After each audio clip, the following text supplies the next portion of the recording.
பால் எடுத்து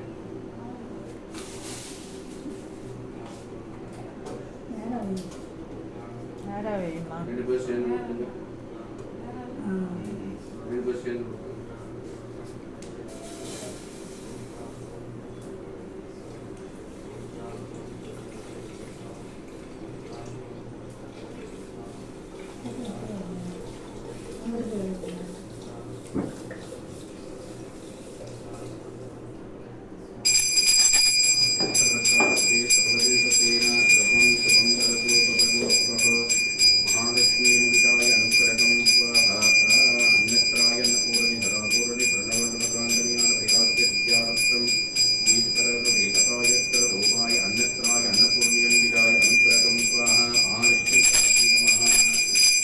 பால் எல்லாரும் கொஞ்சம் கொஞ்சம் ஊற்றிக்கலாமா? நீங்கள் பார்த்துக்கீங்க. பால் பொங்கிட்ட பிறகு கல்வி போட்டு காட்டணும்.